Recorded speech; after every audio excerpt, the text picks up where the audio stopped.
안녕하세요, 여러분. 성공합시다. 여러분 한 사람 때문에 여러분 주위가 살고 있는 거 혹시 아시나요? 오늘 본문이 그걸 확인시켜 주시는데요. 그럼 지금 현재 쉽지 않다고 해도 이 메시지 붙들고 승리하는 우리가 되면 좋겠어요. 자, 20절. 제사장들이 나팔을 불었다. 그 나팔 소리를 듣고서 백성이 일제히 큰 소리로 외치니 성벽이 무너져 내렸다. 백성이 일제히 성으로 진격하여 그 성을 점령하였다. 마침내 결정적인 순간이 찾아왔어요. 백성들은 나팔 소리를 들었고 이제 드디어 그 순간이 되어서 큰 소리로 외쳤죠. 놀랍지만 너무나 당연하게 말씀대로 성벽이 무너졌어요. 거대하고 견고했던 여리고 성이 순식간에 와르르 무너지는 순간에 이스라엘 백성들은 성으로 돌진해서 정복했죠. 이 장면은 하나님의 말씀의 성취를 눈으로 확인하는 순간이죠. 또 믿음의 함성이 현실을 바꾼 상징적인 장면이고요. 여리고 성의 붕괴는 인간의 어떤 무력이나 노력이 아닌 전적인 하나님의 초자연적인 개입으로 일어났어요. 이스라엘은 인명피해 전혀 없이 단 7일 만에 난공불락의 성을 함락했고 이것은 하나님께서 친히 싸우신 승리였어요. 시편 18편 29절을 보면 다윗이 고백을 하거든요. 내가 주를 의지하여 적군을 향해 달리며 내 하나님을 의지하여 성벽을 뛰어넘나이다.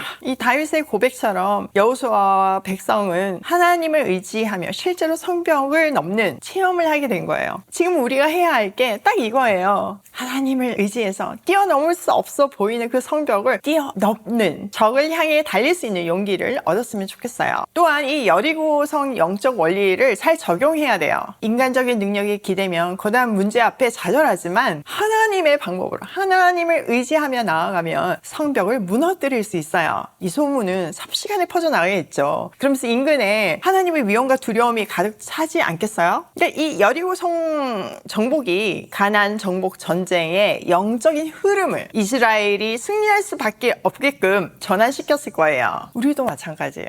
우리도 오늘날 하나님의 승리의 간증들을 나눌 때 그 증언은 다른 사람들에게 믿음을 불러일으켜내고 하나님이 살아계심을 드러내는 도구가 될 거예요. 계속해서 성경은 증명하고 있잖아요. 이 말씀에 순종해서 오일 패밀리 TV 열심히 준비하고 있는데요. 쉽지 않아요.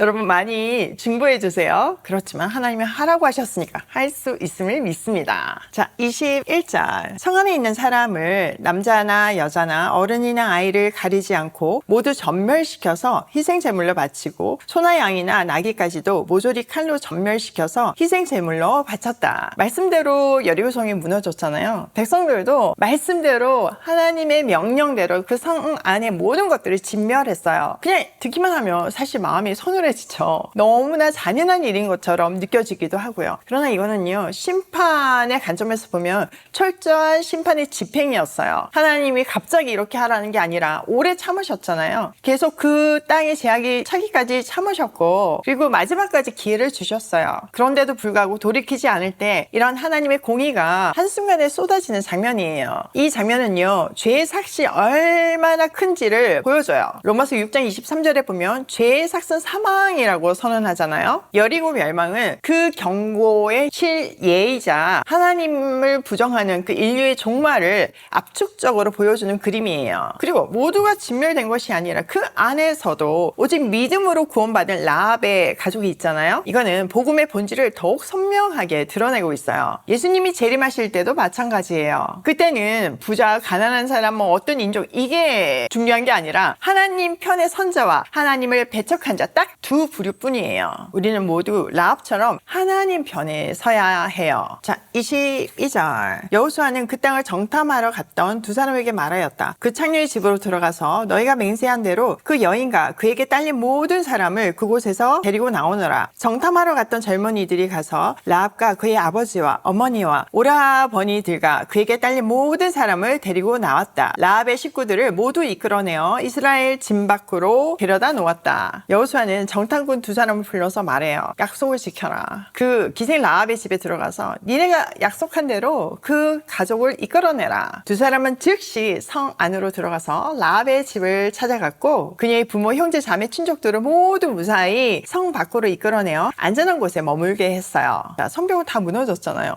어떻게 살아났지? 라합은 그 성벽 위에 살았잖아요. 전승에 따르면요, 라합의 집이 있던 부분만 순간 무너지지 않았을 가능성이 있어요. 다 무너졌는데 라합 부분만 딱 남아있고 빨간 줄이 내려진 이 장면, 생각만 해도 감격스럽죠. 믿음으로 말미암아 구원받은 우리의 모습이 딱 이래요. 라합과 그 가족은 약속대로 붉은 줄을 내걸고 말씀대로 그 집을 떠나지 않았고 마침내 하나님의 구원의 약속은 지켜졌어요. 사실 다른 사람의 믿음은 언급조차 되지 않잖아요. 근데 라합 한 사람의 믿음이 그 가족 전체의 생명을 구한 순간이죠.